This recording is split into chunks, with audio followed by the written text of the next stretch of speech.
सभी वचन का मूल्य है। जब कही गई बात को महत्व दिए बिना वादों को कमजोर करने का राजनीतिक माहौल में मेरी सरकार ने एक नई संस्कृति की शुरुआत की है। जैसा कहा था वैसा ही किया है एवं दिए गए वचनों का पालन मेरी सरकार ने जनता के प्यार, विश्वास और उम्मीदों से समझौता किए बिना जो कहा है वो किया है। इसने राज्य के 7 करोड़ लोगों के जीवन में सुख, शांति और संतोष के एक नए युग की शुरुआत करके बदलाव की बयान दी है। आज देश में बढ़ती आर्थिक असमानता के परिप्रेक्ष्य में कर्नाटक आर्थिक असमानता को कम कर विकास के पथ पर चलकर आर्थिक रूप से अग्रणी है। विकास का मतलब केवल आर्थिक विकास ही नहीं है, बल्कि इसमें सतत विकास और सामाजिक समरसता भी शामिल है। इन कारणों के साथ मेरी सरकार सत्ता में आने के बाद से ही कर्नाटक मॉडल का अनुसरण कर रही है। मेरी सरकार का लक्ष्य इस मॉडल को और मजबूत करना और कर्नाटक राज्य को पूरे देश में अद्वितीय बनाना है।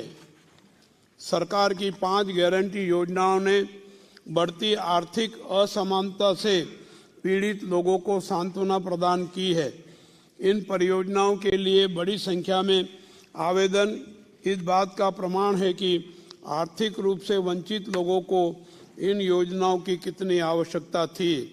मेरी सरकार इन योजनाओं के पर्याप्त क्रियान्वयन को प्राथमिकता मानकर इसके लिए सर्व सुविधा युक्त व्यवस्था तैयार की है। हालांकि सरकार को पता है कि ये गारंटी उन लोगों के जीवन के लिए पर्याप्त नहीं है जो आर्थिक असमानता के कारण आर्थिक रूप से कमजोर रहते हैं। जिस विकास में धन कुछ व्यक्तियों के पास केंद्रित हो उसे विकास नहीं कहा जा सकता। इसके लिए मेरी सरकार ने आर्थिक विकास इस प्रकार करने का निर्णय लिया है कि वंचित जनता को समग्र आर्थिक विकास में शामिल किया जाएगा और आर्थिक विकास का फल स्वाभाविक रूप से सभी को उपलब्ध होगा। गारंटी योजनाएं इस संबंध में एक शुरुआत मात्र है। मुझे यह बताते हुए खुशी हो रही है कि मेरी सरकार ने 5 गारंटी योजनाओं शक्ति, अन्न भाग्य, गृह ज्योति, गृह लक्ष्मी और युवा निधि को सफलतापूर्वक और प्रभावी ढंग से लागू किया है। मेरी सरकार द्वारा लागू की गई गारंटी योजनाओं के कारण 1.2 करोड़ से अधिक परिवार गरीबी रेखा से बाहर आकर मध्यम वर्ग की स्थिति में आ रहे हैं। यह एक वैश्विक रिकॉर्ड है कि मेरी सरकार के एक निर्णय से प्रदेश के 5 करोड़ से अधिक लोग मध्यम वर्ग की स्थिति में आ जाएंगे। मेरी सरकार गारंटी योजनाओं के माध्यम से अप्रत्यक्ष रूप से लोगों के जीवन में महत्वपूर्ण बदलाव देख रही है। हमारे राज्य में सूखे की स्थिति के बावजूद किसानों की आत्महत्या के मामले पिछले साल से कम हैं। मेरी सरकार इस विश्वास के साथ काम कर रही है कि किसी भी व्यक्ति के लिए किसी भी कारण से आत्महत्या करना उचित नहीं है। मेरी सरकार एक भविष्योन्मुखी सरकार है। हमारी सभी परियोजनाओं का उद्देश्य भविष्य में इस राज्य के सभी लोगों के लिए संतुष्टि और शांति लाना है। हमने अपनी नीतियों में नव प्रवर्तन को अपनाया है। अर्थव्यवस्था की रीढ़ कृषि, उद्योग और सेवा क्षेत्रों में नई आकांक्षाएं पैदा करने, रोजगार के अवसर बढ़ाने और जीवन सुरक्षा प्रदान करने के लिए मेरी सरकार द्वारा सभी आवश्यक कदम उठाए गए हैं। प्रौद्योगिकी में नए नवाचार लोगों के जीवन के सभी पहलुओं पर कब्जा कर रहे हैं और नए अवसर पैदा कर रहे हैं। हम अपने युवाओं को इन अवसरों को अपनाने और उद्यमिता विकसित करने के लिए तैयार करने हेतु एक नई शिक्षा नीति तैयार कर रहे हैं। कर्नाटक की राज्य शिक्षा नीति शिक्षा प्रदान करने की नई संभावनाओं को खोलेगी, जो राज्य द्वारा पहले ही हासिल की गई शैक्षिक प्रगति के साथ वर्तमान और भविष्य की जरूरतों को पूरा करेगी। सरकार ने शिक्षा के क्षेत्र में कमियों को दूर करने और वक्त के अनुसार जरूरतों को पुनर्गठन करने की आवश्यकता को महसूस किया है। राज्य की शिक्षा नीति इस संबंध में देश को नई दिशा दिखाएगी। जन केंद्रित और विकास समर्थक मेरी सरकार ने अपने गठन के केवल 8 महीने में उल्लेखनीय उपलब्धियां हासिल की है। राष्ट्रकवि श्री कुवेंपु की सर्व जनांगदा शांतिया थोटा की आकांक्षा और राज्य का सर्वांगीण विकास मेरी सरकार का आदर्श वाक्य है। यह जानकर हमें गर्व है कि इन दोनों मिशनों को इस 8 महीने के प्रशासन में प्रभावी ढंग से लागू किया गया है। ये योजनाएं किसी भी जाति, क्षेत्र और धर्म के भेदभाव के बिना, किसी भी मध्यवर्तियों के हस्तक्षेप के बिना सीधे राज्य के सभी प्रकार के पात्र लोगों तक पहुंच रही है। मेरी सरकार द्वारा यूनिवर्सल बेसिक इनकम को बिना शब्दों में कहे अक्षरशः लागू कर रही है, जिससे लोगों को काफ़ी राहत मिल रही है। यह एक सार्वजनिक रिकॉर्ड माना जाता है कि मेरी सरकार ने बहुत कम समय में किसी भ्रम और उलझन के गारंटी योजनाएं लागू की है। देश विदेश की मीडिया ने इसकी सराहना की है। अध्ययन भी किया जा रहा है। इसने सुशासन, पारदर्शी और जनहितैषी व्यवस्था को अपना मूल मंत्र बनाया है। मेरी सरकार ने व्यापार करने में आसानी को न भूलते हुए प्रशासन में आसानी को सर्वोच्च प्राथमिकता दी है। लोक प्रशासन के क्षेत्र में यह अपने में एक क्रांतिकारी कदम है। 11 जून 2023 को महत्वाकांक्षी योजना शक्ति योजना महिलाओं के लिए मुफ्त यात्रा से महिला सशक्तिकरण की दिशा में मेरी सरकार ने एक नया कदम उठाया है। इस योजना से राज्य की 3.5 करोड़ महिलाएं लाभान्वित हो रही है, जिनमें लैंगिक अल्पसंख्यक छात्राएं जाति और धर्म से परे लाभान्वित हो रही है। शक्ति योजना की शुरुआत से अब तक महिलाओं ने 150 करोड़ बार यात्राएं कर इस योजना का लाभ लिया है। राज्य सरकार की महत्वाकांक्षी अन्न भाग्य योजना के तहत राष्ट्रीय खाद्य सुरक्षा अधिनियम के तहत वितरित 5 किलोग्राम खाद्यान्न के साथ अतिरिक्त 5 किलोग्राम खाद्यान्न वितरित किया जाएगा। इस प्रकार प्रत्येक लाभार्थी को 10 किलोग्राम खाद्यान्न वितरित करने के लिए प्रतिबद्ध है। वर्तमान में इस योजना के लिए आवश्यक खाद्यान्न उपलब्ध होने तक राज्य के प्रत्येक पात्र लाभार्थी को 5 किलो अतिरिक्त खाद्यान्न के स्थान पर 34 रुपये प्रति किलो दिया जा रहा है। यह राशि डीबीटी के माध्यम से परिवार के सदस्यों के बैंक खाते में जमा की जा रही है। जुलाई 2023 से जनवरी 2024 के अंत तक पात्र उम्मीदवारों को 4,595 करोड़ रुपए हस्तांतरित किए गए हैं। दिनांक 1/7/2023 से लागू की गई गृह ज्योति योजना राज्य के प्रत्येक घर को प्रति माह 200 यूनिट की अधिकतम खपत सीमा के अधीन मुफ्त बिजली प्रदान कर रही है। इस योजना से राज्य के 1.60 करोड़ उपभोक्ता लाभान्वित हो रहे हैं।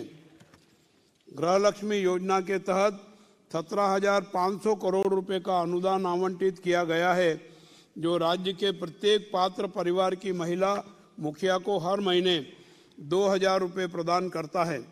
योजना के तहत 1.17 करोड़ महिला लाभार्थियों को पंजीकृत किया गया है और जनवरी 2024 तक उक्त लाभार्थियों को कुल 11,037 करोड़ रुपए का अनुदान डीबीटी के माध्यम से जारी किया गया है। सरकार द्वारा युवा निधि योजना के तहत आदेश जारी किए गए हैं कि वे सभी स्नातक एवं डिप्लोमा धारक जो वर्ष 2022-23 में उत्तीर्ण हुए और 180 दिन पूरे होने के बाद भी रोजगार प्राप्त नहीं कर सके, उन्हें क्रमशः 3,000 रुपये एवं 1,500 रुपये मासिक भत्ता 2 वर्ष की अवधि के लिए या 2 वर्ष के भीतर नियोजित होने तक बेरोजगारी भत्ते के रूप में दिया जाएगा। यह योजना राष्ट्रीय युवा दिवस यानी स्वामी विवेकानंद जयंती के अवसर पर लागू की गई है। इस प्रकार मेरी सरकार ने गारंटी योजनाओं को सफलतापूर्वक लागू करके प्रतिबद्धता पूरी की है। गारंटी योजनाओं से लोगों के हाथ में पैसा आने से अर्थव्यवस्था को नई गति मिली है। एक तरफ राज्य में बड़े पैमाने पर घरेलू और विदेशी निवेश आ रहा है। इन 8 महीनों में राज्य में 77,000 करोड़ रुपए से ज़्यादा का निवेश आया है। दूसरी ओर गारंटी योजनाओं के कारण लोगों में क्रय शक्ति का नया संचय होने से आर्थिक गतिविधियों में तेजी आ रही है। टैक्स कलेक्शन बढ़ रहा है। मुझे ये बताते हुए गर्व हो रहा है कि जनवरी माह के अंत तक हमारा राज्य जीएसटी संग्रहण में वृद्धि दर के साथ देश में प्रथम स्थान पर है। पिछले 8 महीनों से यहाँ विकास का एक नया युग शुरू हुआ है। मेरी सरकार इसे और भी ऊपर ले जाने के लिए प्रतिबद्ध है। मेरी सरकार द्वारा शुरू की गई गारंटी योजनाएं देश के लिए एक मॉडल है। अन्य सरकारें इन योजनाओं को अपनाने की प्रतिस्पर्धा में हैं। राज्य के राजस्व संग्रहण में जोरदार वृद्धि हुई है। जीएसटी कलेक्शन में हम देश में दूसरे स्थान पर हैं। बजट में गारंटी के कार्यान्वयन के लिए प्रावधान किया गया है। वित्त विभाग द्वारा कराए गए अध्ययन से इन योजनाओं के बारे में लोगों की ओर से सकारात्मक प्रभाव और प्रतिक्रिया सामने आई है। मेरी सरकार ने विकास के साथ साथ गारंटी योजनाओं के कार्यान्वयन के मामले में अद्वितीय उपलब्धि हासिल की है। सूखे के बावजूद सड़क, पानी, शिक्षा, स्वास्थ्य, कृषि, रेशम उत्पादन, पशुपालन, उद्योग आदि क्षेत्र में रिकॉर्ड स्तर पर विकास हुआ है। यह रिकॉर्ड की बात है कि हाल के वर्षों में बजट में की गई कुल घोषणाओं में से 97% को अधिसूचित कर क्रियान्वित किया जा चुका है। मेरी सरकार और अधिक जन समर्थक योजनाएं लागू करने के लिए तैयार है। हालांकि विभिन्न स्रोतों से पर्याप्त संसाधन उपलब्ध नहीं हैं। देश में सबसे ज़्यादा टैक्स वसूलने वाले राज्यों में कर्नाटक दूसरे नंबर पर है, लेकिन टैक्स हिस्सेदारी की प्राप्ति के मामले में यह 10वें स्थान पर है। मेरी सरकार हमारा उचित हिस्सा सही और उचित तरीके से दिलाने के लिए हर संभव प्रयास कर रही है। नई सरकार के गठन के बाद राजस्व विभाग के कलेक्टर, अनुविभागीय अधिकारी, तहसीलदार के न्यायालय में कुल 93,350 मामले लंबित थे, जिनमें से 5 फरवरी 2024 तक 84,253 मामले का निपटारा किया जा चुका है और 57,087 मामले आज तक लंबित है। डिजिटल प्रमाण पत्र वितरण प्रणाली को सार्वजनिक प्रशासन के एक भाग के रूप में लागू किया गया है। राजस्व विभाग के अभिलेखों को सुरक्षित रखने के लिए भू सुरक्षा योजना लागू की गई है। पौड़ी मुक्त ग्राम योजना पुनः प्रारंभ की गई है। राज्य का बड़ा हिस्सा भीषण सूखे की स्थिति से जूझ रहा है। कर्नाटक ने 2023 मानसून के दौरान 240 तालुकों में से 223 तालुकों को सूखाग्रस्त घोषित किया है। उनमें से 196 तालुकों को गंभीर सूखाग्रस्त श्रेणी में वर्गीकृत किया गया है। राज्य सरकार ने पेयजल और चारे की उपलब्धता जैसे तत्काल सूखा राहत उपायों के लिए 31 जिलों को 324 करोड़ रुपए जारी किए हैं। राज्य सरकार ने भारत सरकार के कृषि एवं किसान कल्याण मंत्रालय को खरीफ सूखा राहत से संबंधित ज्ञापन सौंपकर सूखा प्रभावित तालुकों में सूखा राहत उपायों के लिए एनडीआरएफ से 18,171.44 करोड़ रुपए की वित्तीय सहायता मांगी है। अब तक कोई राशि जारी नहीं की गई है, फिर भी राज्य सरकार लोगों की तकलीफों को कम करने के लिए तत्काल सूखा राहत जारी करने के लिए सभी आवश्यक प्रयास कर रही है। सूखे की स्थिति में के मद्देनजर एसडीआरएफ दिशा निर्देशों के अनुसार मेरी सरकार ने 32.50 लाख सूखा प्रभावित किसानों को फसल क्षति मुआवजे की पहली किस्त के रूप में पात्रता के अनुसार 2,000 रुपये तक 617 करोड़ रुपए की इनपुट सब्सिडी वितरण की है। मुआवजे को लेकर हम इस बार पूरी पारदर्शिता लाए हैं। मेरी सरकार के संज्ञान में आया है कि पिछले वर्षों में दिए गए मुआवजे और इनपुट सब्सिडी में बड़े पैमाने पर गड़बड़ी हुई है। शासन के संज्ञान में ऐसे कई मामले आए हैं कि पात्र किसानों को मुआवजा न देकर अपात्र किसानों को मुआवजा दे दिया गया है। इसके अलावा तुअर दाल फसल में आए नेट रोग से प्रभावित 2,74,637 किसानों के बैंक खातों में 219.70 करोड़ का भुगतान किया गया है। मेरी सरकार ने सूखे नारियल के लिए केंद्र सरकार द्वारा निर्धारित समर्थन मूल्य के अतिरिक्त 1,500 रुपये प्रति क्विंटल देने के लिए कदम उठाया है। फसल बुआई की विफलता से प्रभावित 8.10 लाख किसानों के लिए बीमा कंपनियों द्वारा 591.26 करोड़ रुपए का फसल मुआवजा तय किया गया है। सूखा राहत हो या गारंटी योजनाएं, मेरी सरकार इन्हें जनता का अधिकार मानकर काम कर रही है।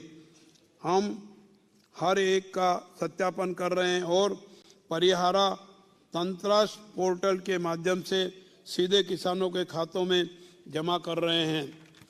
पेयजल चारे की उपलब्धता सुनिश्चित करने जैसे तत्काल सूखा राहत उपायों की निगरानी के लिए विधायकों की अध्यक्षता में तालुक स्तरीय टास्क फोर्स समितियों का गठन किया गया है। जनवरी के अंत तक सूखे को लेकर विधायकों की अध्यक्षता में 394 टास्क फोर्स की बैठक आयोजित की गई है। 226 जिला आपदा प्रबंधन प्राधिकरण की बैठकें हो चुकी है। यह जानकारी कहती है कि मेरी सरकार लोगों की तकलीफें दूर करने के लिए प्रतिबद्ध है। कर्नाटक को प्राकृतिक और सांस्कृतिक रूप से एक राज्य अनेक दुनिया, वन स्टेट मैनी वर्ल्ड के नाम से जाना जाता है।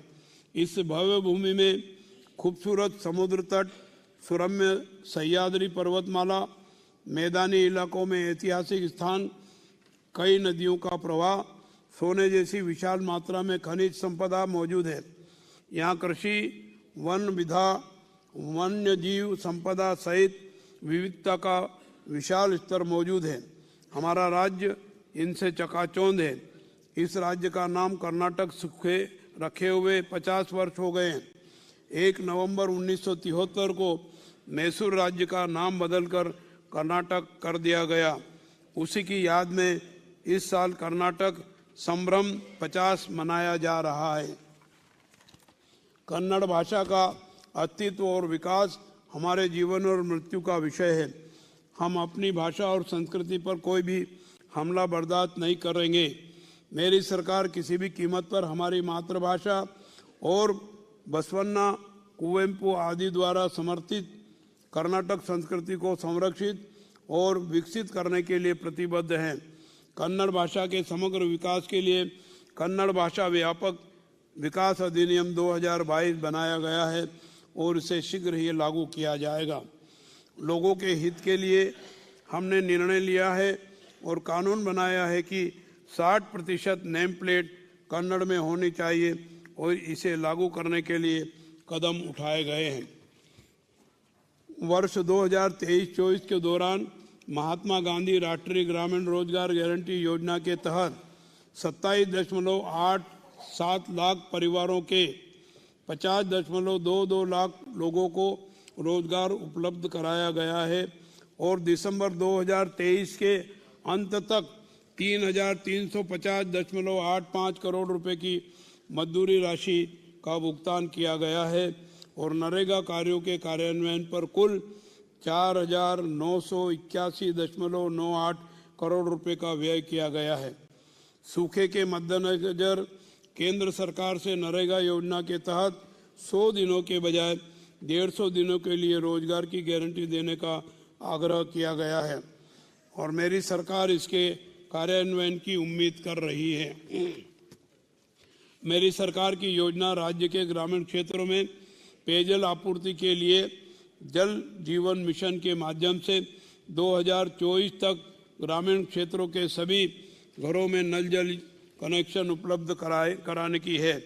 प्रधानमंत्री ग्राम सड़क योजना के अंतर्गत 825 करोड़ रुपए की लागत से 780 किलोमीटर लंबी सड़कें विकसित करने का इरादा है।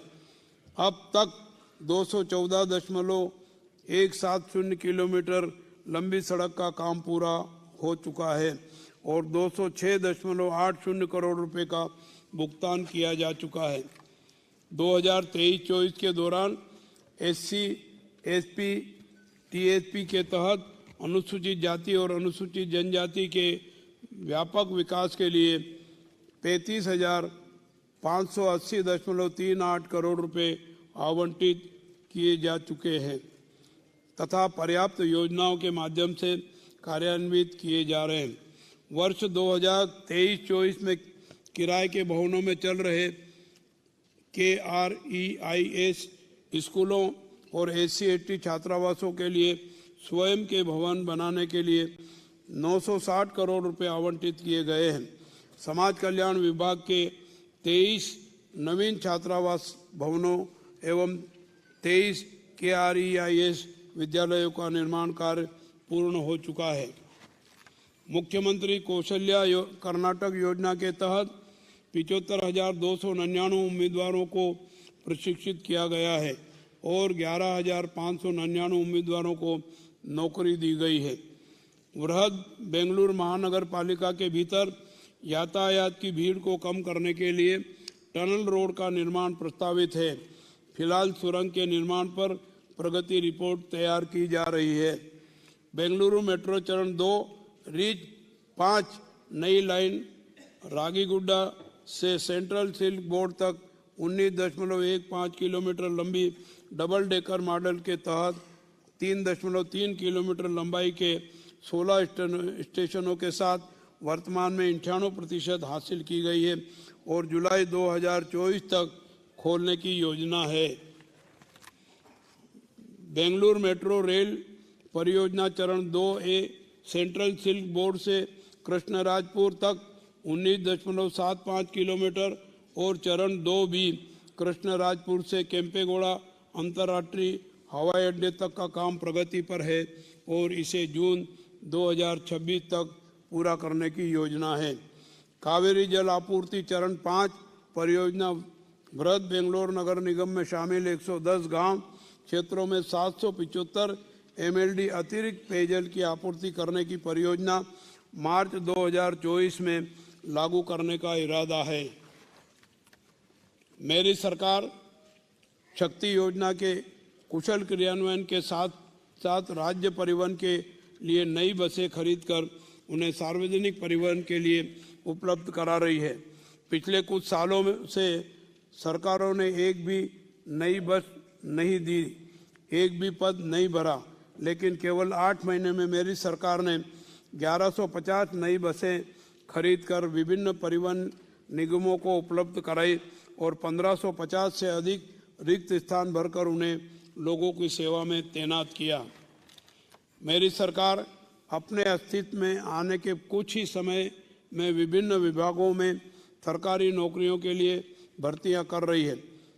अभी तक 16,000 से अधिक युवाओं को विभिन्न सरकारी विभागों में नियुक्त किया जा चुका है और वे प्रशिक्षण ले रहे हैं। इसके अलावा विभिन्न स्तरों पर 14,000 से ज़्यादा पदों पर भर्तियां चल रही है। मेरी सरकार भर्तियों में पूर्ण पारदर्शिता लाने और दोषियों को कड़ी सजा देने के लिए अधिनियम भी लागू कर रही है।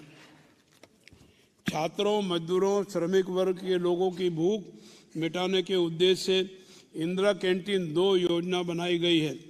चरण 2 में नए शहरों और स्थानीय निकायों में नए मेनू के साथ 188 नई कैंटीन शुरू की जा रही है। जहां कोई कैंटीन नहीं बनाई गई है, इनका निर्माण कार्य पहले ही चल रहा है। बजट 2023-24 में जल संसाधन विभाग के लिए कुल 16,735.49 करोड़ रुपए का अनुदान आवंटित किया गया है।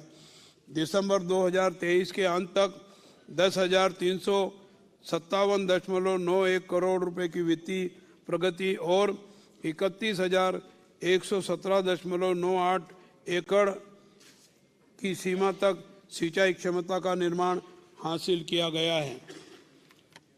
राज्य के समग्र विकास में अच्छा सड़क नेटवर्क बहुत महत्वपूर्ण भूमिका निभाता है। मेरी सरकार ने अच्छी गुणवत्ता वाले सड़क नेटवर्क के निर्माण के लिए राज्य राजमार्गों और प्रमुख जिला सड़कों और अन्य सड़कों के सुधार, राज्य अनुदान और बाहरी सहायता के साथ विभिन्न कार्यक्रमों के माध्यम से पुलों का निर्माण शुरू किया है। राज्य स्तरीय एकल खिड़की मंजूरी समिति ने 165 निवेश परियोजनाओं को मंजूरी दी है, जिसमें 45,325 करोड़ रुपए का निवेश होगा और 42,292 लोगों के लिए रोजगार के अवसर पैदा होंगे। कर्नाटक पर्यटन विभाग ने नई नीति से योजनाओं को लागू करने के लिए कर्नाटक पर्यटन ब्लूप्रिंट तैयार किया है। पर्यटन के माध्यम से शैक्षिक, ऐतिहासिक और सांस्कृतिक, वाणिज्यिक और व्यावसायिक जागरूकता पैदा करने के लिए योजना बनाई और क्रियान्वित की जा रही है। स्कूली बच्चों की चिड़ियाघरों की शैक्षिक यात्राओं, वन भ्रमण और साहसिक पर्यटन आदि को बढ़ावा देने के लिए प्रभावी उपायों के साथ एक पर्यटन नीति और एजेंडा की जल्द ही घोषणा की जाएगी। राज्य के सरकारी प्राथमिक एवं माध्यमिक विद्यालयों तथा प्री यूनिवर्सिटी कॉलेजों को निःशुल्क पेयजल एवं निःशुल्क बिजली की सुविधा उपलब्ध की गई है। मध्याह्न भोजन योजना के तहत राज्य भर के सरकारी और सहायता प्राप्त स्कूलों में कक्षा 1 से 10 तक पढ़ने वाले छात्रों को सप्ताह में 2 दिन अंडा, केला, फल, चिक्की दी जाती है। इस उद्देश्य के लिए 280 करोड़ रुपए का अनुदान आवंटित किया गया है। राज्य के सभी विद्यालयों में भारतीय संविधान की प्रस्तावना का फोटो लगाने तथा दैनिक प्रार्थना के समय प्रस्तावना पढ़ने की व्यवस्था की गई है। छात्रों के स्वास्थ्य के हित में नरेगा के सहयोग से 5,775 सरकारी स्कूलों और 150 सरकारी प्री यूनिवर्सिटी कॉलेजों में अतिरिक्त शौचालयों के निर्माण की कार्रवाई की गई है।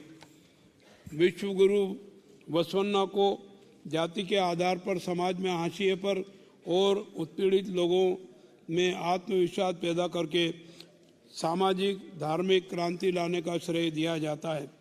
यह बहुत गर्व की बात है कि वचना आंदोलन के नेता बसवन्ना, जिन्होंने श्रम और धन के समान वितरण के सिद्धांत की वकालत की और अनुभव मंतप्पा के माध्यम से दुनिया को संसदीय प्रणाली का मॉडल पेश किया, को सांस्कृतिक नेता घोषित किया गया है।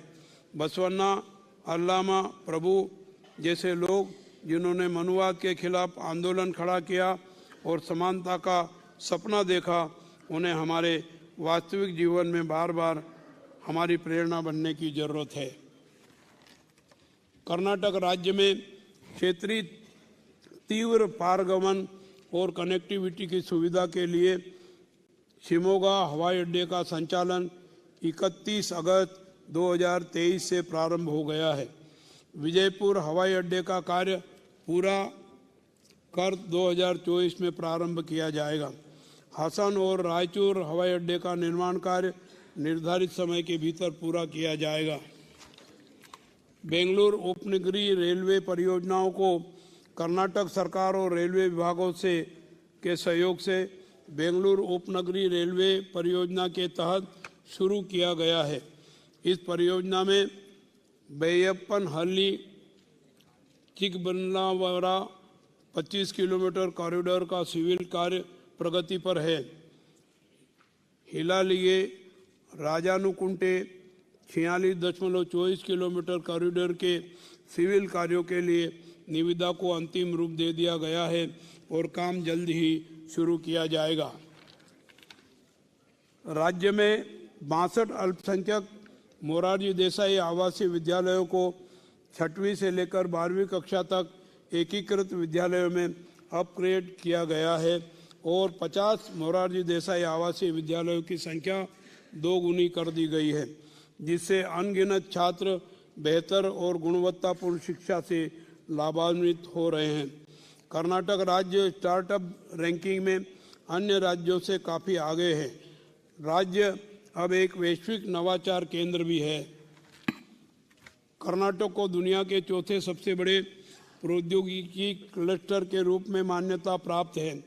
फॉर्च्यून 500 से 400 से अधिक कंपनियां यहां स्थित हैं। कई बहुराष्ट्रीय कंपनियों के अनुसंधान एवं विकास केंद्र और वैश्विक क्षमता केंद्र बेंगलुरु में है। राज्य भारत के आईटी निर्यात में 40% से अधिक और जैव प्रौद्योगिकी निर्यात में 33% से अधिक का योगदान दे रहा है। राज्य की जैव अर्थव्यवस्था का मूल्य लगभग 25 बिलियन है, जो भारत की जैव अर्थव्यवस्था का लगभग 33% है। खरीफ 2023-24 योजना सीजन के दौरान राज्य सरकार के बीज आपूर्ति कार्यक्रम के तहत 9.08 लाख लाभार्थियों को 3.52 लाख क्विंटल प्रमाणित गुणवत्तापूर्ण बीज वितरित किए गए हैं। वर्ष 2023-24 रबी ग्रीष्म ऋतु के दौरान 19/12/2023 तक 3.75 लाख किसानों को 2.39 लाख क्विंटल बीज वितरित किए गए हैं। वर्ष 23-24 के दौरान सूक्ष्म सिंचाई योजना के कार्यान्वयन के लिए 102.84 करोड़ रुपए की राशि जारी की गई है एवं 49,000 हेक्टेयर क्षेत्र को कवर करके 48,000 किसानों के खेतों में सूक्ष्म सिंचाई इकाइयों की स्थापना के लिए 89.51 करोड़ रुपए की राशि खर्च की गई है।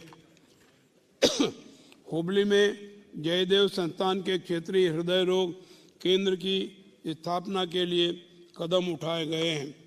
निमांस के सहयोग से BMCRI, MMCRI, किम्स हुबली विंग्स, बेल्लारी, जिम्स गुलबर्गा और रिम्स रायचूर में हब और स्पोक मॉडल स्थापित करने के लिए कार्रवाई की गई है। वर्ष 2023-24 के दौरान विभिन्न आवास योजनाओं के तहत 3 लाख घरों को पूरा करने का लक्ष्य है। जनवरी 2024 तक कुल 1.70 लाख घर बनकर तैयार हो चुके हैं और कुल 2,337.34 करोड़ रुपए खर्च हुए हैं। कर्नाटक स्लम डेवलपमेंट बोर्ड ने 2,833 स्लम बस्तियां घोषित की हैं। झुग्गी झोपड़ियों में रहने वाले लोगों की जीवन स्तर में सुधार के लिए आवासीय परियोजनाओं के साथ साथ बुनियादी सुविधाएं भी शुरू की गई है। वर्तमान में बोर्ड 1,80,02,53 घरों के निर्माण के लिए प्रधानमंत्री आवास योजना लागू कर रहा है। कल्याण कर्नाटक बोर्ड विकास बोर्ड में वर्ष 2023-24 के दौरान बोर्ड को 3,000 करोड़ रुपए प्रदान किए गए हैं। इस योजना के तहत 5,468 कार्यों की कार्ययोजना स्वीकृत की गई है, जिनमें से 1,287 कार्य नवंबर 2023 के अंत तक पूर्ण हो चुके हैं तथा शेष कार्य पूर्णता के विभिन्न चरणों में है। वर्ष 2023-24 के लिए अनुसूचित जनजाति कल्याण विभाग को 1,611.05 करोड़ रुपए आवंटित किए गए हैं। इस विभाग के अंतर्गत 134 पोस्ट मैट्रिक छात्रावास और 119 आश्रम विद्यालयों सहित कुल 389 संस्थान संचालित हैं। राज्य और केंद्रीय योजनाओं के तहत प्री मैट्रिक, मैट्रिक और पोस्ट मैट्रिक पाठ्यक्रमों में पहले प्रयास में उत्तीर्ण होने वाले अनुसूचित जनजाति के छात्रों को प्रोत्साहन छात्रवृत्ति दी जाती है।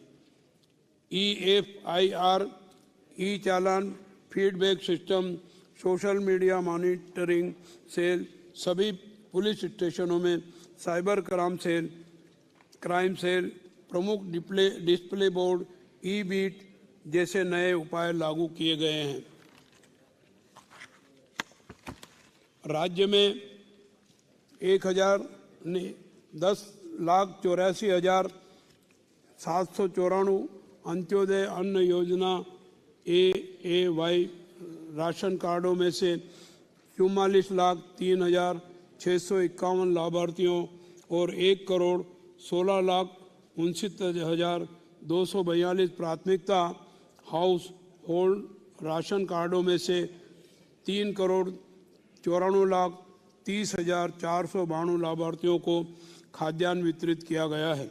कुल 1,27,54,036 अंत्योदय अन्न योजना एवं priority house hold ration card उपलब्ध हैं, जिनमें कुल 4,38,34,143 लाभार्थियों को खाद्य सुरक्षा प्रदान की गई है।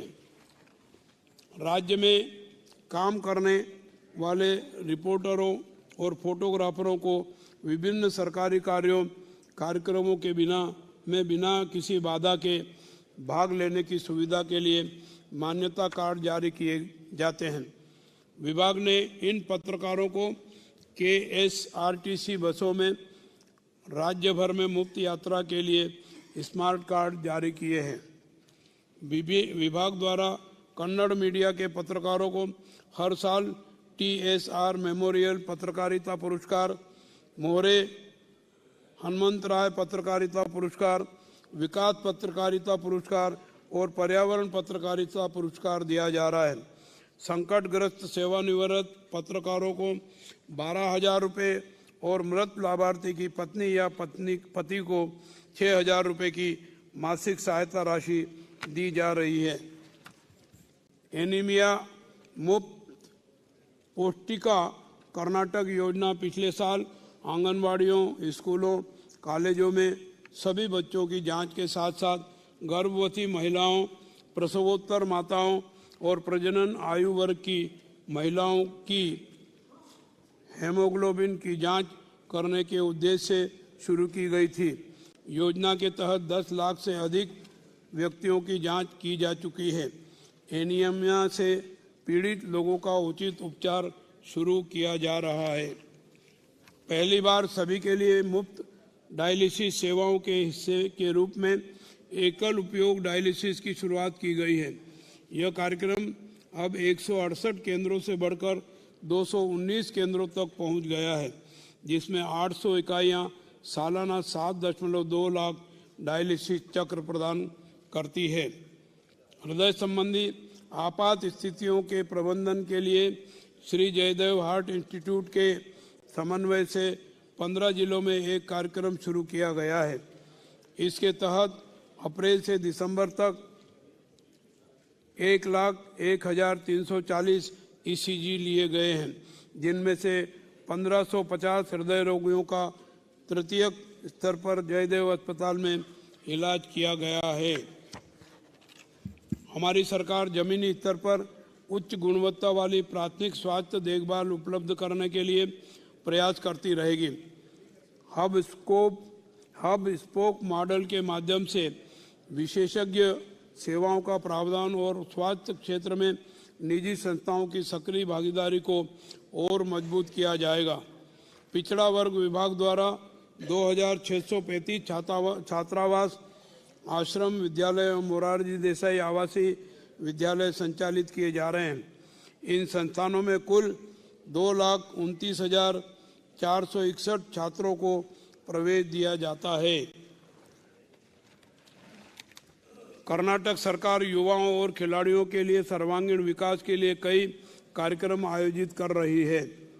दिनांक 23/9/2023 से 8/10/2023 तक हांगजू, चीन में आयोजित 19वें एशियाई खेल 2023 में कर्नाटक के 8 एथलीटों ने 9 पदक जीतकर देश और राज्य का गौरव बढ़ाया। इन एथलीटों को सम्मानित कर उन्हें कुल 175.00 लाख रुपए का नगद पुरस्कार वितरित किया गया है। राज्य के 8.65 लाख दुग्ध उत्पादकों को 757.97 करोड़ रुपए की प्रोत्साहन राशि प्रत्यक्ष लाभ अंतरण के माध्यम से लाभार्थियों के बैंक खातों में जमा की गई है। वन क्षेत्रों के संरक्षण और विकास पर अधिक जोर देने के साथ साथ राज्य में वन और वृक्ष आवरण को बढ़ाने के लिए वन विभाग द्वारा कई कार्यक्रम लागू किए जा रहे हैं। मेरी सरकार संविधान की हर आकांक्षा को अक्षरशः लागू करने की इच्छा रखती है। हमने संविधान की रक्षा और उसे कायम रखने, मानवाधिकारों की रक्षा और संविधान की इच्छाओं को स्थापित करने के लिए अपने प्रयास तेज कर दिए हैं। कानून एवं न्याय व्यवस्था में सुधार हेतु आवश्यक कानून बनाए जा रहे हैं। भारत के संविधान के अनुच्छेद 39A के तहत समान न्याय और मुफ्त कानूनी सहायता के संबंध में राज्य के ग्रामीण लोगों के दरवाजे तक न्याय पहुंचाने की महत्वाकांक्षा के हिस्से के रूप में पहुंच सुनिश्चित करने के लिए राज्य में कानूनी प्रणाली का रखरखाव सुनिश्चित करना एवं समान अवसर के आधार पर न्याय देने, न्याय प्रणाली को गरीबों, ग्रामीणों क्षेत्र लोगों के दरवाजे तक ले जाने की पहल के रूप में राज्य में 100 नए ग्राम न्यायालय स्थापित करने का मेरी सरकार ने सैद्धांतिक निर्णय लिया है। हमारे संविधान के अनुसार चुनाव में धर्म, जाति आदि के प्रयोग पर प्रतिबंध है। हमें सुनिश्चित करना होगा कि हमारा हर कार्य एवं गतिविधि संविधान सम्मत हो। हम सभी को संकल्पित होकर संवैधानिक संस्थाओं की रक्षा करने की आवश्यकता है ताकि किसी भी कारण से उन्हें कमजोर न किया जाए या उनका दुरुपयोग न किया जाए। हमारे लिए संविधान ही राष्ट्र धर्म है। हमें दृढ़ संकल्प लेना होगा कि हम संविधान की रक्षा करेंगे तो संविधान हमारी रक्षा करेगा। कर्नाटक देश का एक आदर्श राज्य है। यहाँ लागू की गई प्रगतिशील योजनाएं विभिन्न राज्यों के लिए मॉडल है। विधानसभा एवं विधान परिषद के अनेक सदस्यों ने राष्ट्रीय स्तर पर उच्च पदों पर रहकर राज्य का गौरव बढ़ाया है। मेरा मानना है कि यहाँ उपस्थित कई सदस्य इस प्रतिष्ठा को और बढ़ाने के योग्य हैं। कर्नाटक सरकार की परियोजनाओं को राष्ट्रीय स्तर पर ले जाने और लोगों के मन तक पहुँचाने के लिए जनप्रतिनिधियों का सहयोग जरूरी है। ऐसे में आइए हम सब मिलकर आम लोगों की समस्याओं का समाधान करें। आइए कर्नाटक को एक समृद्ध राज्य और सभी समुदायों के लिए शांति का उद्यान बनाएं। जय हिंद, जय कर्नाटक। धन्यवाद।